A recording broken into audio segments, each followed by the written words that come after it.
Après avoir laissé le musée d'histoire de Ouidah, nous avons suivi un autre guide qui va faire les étapes de la route de l'esclave avec nous.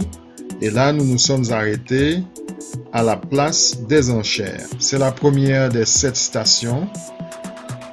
Lorsque le roi avec les esclaves les vendait sur l'âle là, devant la maison de D'Souza. D'abord, D'Souza c'est un Brésilien qui a fait beaucoup de l'esclavage. Il est arrivé à Ouidah en tant que directeur du peuple portugais. Il a vu que dans l'esclavage, il a beaucoup d'argent. Il est parti de faire des missions et il est revenu. Ah, donc. Il est revenu chez nous, quand le roi, quand les droits des esclaves. Il a fait tout possible pour être ami intime au roi de Daboumé. Il est devenu vice-roi de Ouidah. Et en tant que le vice-roi, il a un grand pouvoir pour vendre les esclaves. La deuxième étape, c'est la case noire. C'est un entrepôt où on gardait les esclaves. Il n'y avait pas de lumière et on ne voulait pas non plus qu'ils voient le soleil. On gardait les gens qui ont été capturés pour les envoyer ensuite sur les bateaux négriers.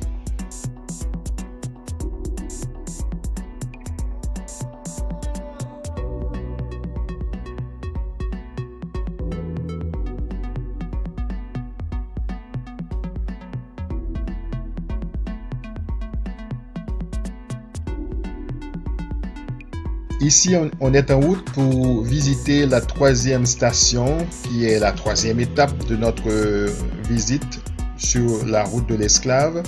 Et nous allons visiter maintenant l'arbre de l'oubli, où on les faisait faire 9 tours pour les hommes, 7 tours pour les femmes, pour qu'ils puissent oublier leur vie passée ou leur pays d'origine. C'est l'arbre qui est très fort chez nous. On fait beaucoup de choses. L'arbre de purification. L'arbre de Purification. purification. Oui. C'est sûr, le vrai parce que l'arbre là, il faut le tour 9 fois pour oublier. Il faisait combien de tours? 9 fois les hommes, 7 fois les femmes. 9 fois les hommes et 7 fois les femmes. Pour oublier.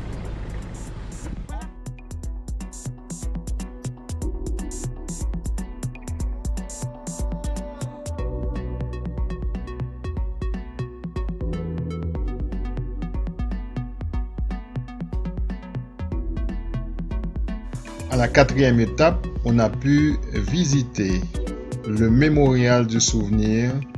C'est un monument qui a été construit là où on a enterré beaucoup d'esclaves ou beaucoup de capturés qui n'ont pas pu faire le voyage.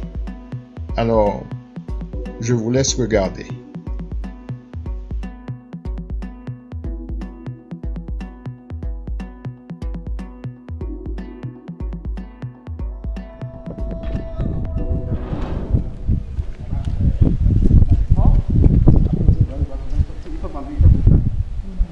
Pas le sorte de réservé, d'expression inconnue. Et vous allez voir comment on les un bateau. Un bateau doit contenir 1000 esclaves. Le bateau doit contenir 1000 esclaves. La moitié doit mourir avant de partir. Nous nous dirigeons maintenant vers la 5e étape de notre visite, l'arbre du retour. L'esclave, avant de partir, devrait faire 3 fois le tour de cet arbre. On leur disait que ce rituel garantissait que leur esprit reviendrait sur la terre de leurs ancêtres à leur mort, même s'ils mouraient sur une autre terre.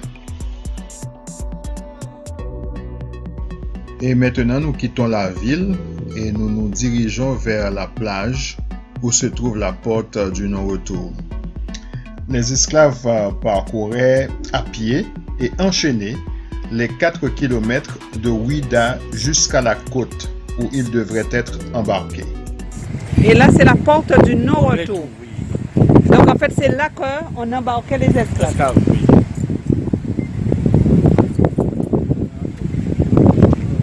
Donc, nous sommes arrivés à la porte du non-retour.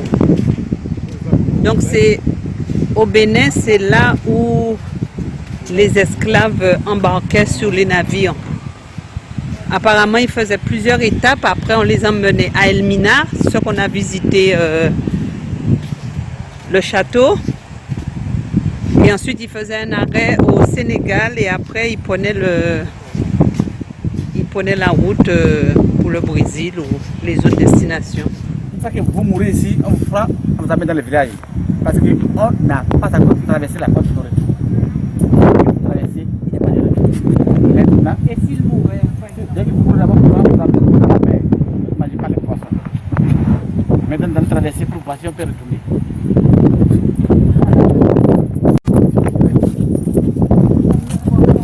Oui, on va passer, on peut retourner.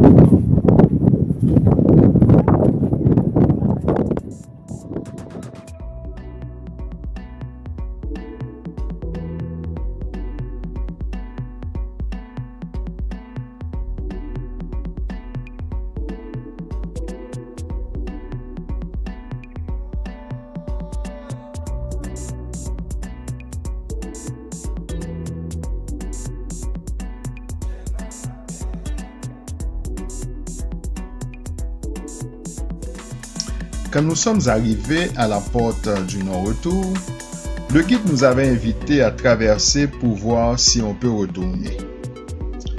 Et maintenant, sur ces images, vous pouvez voir que nous avons franchi la porte et que nous sommes en train de retourner par cette même porte où on avait dit à nos ancêtres qu'ils ne pourraient plus jamais franchir.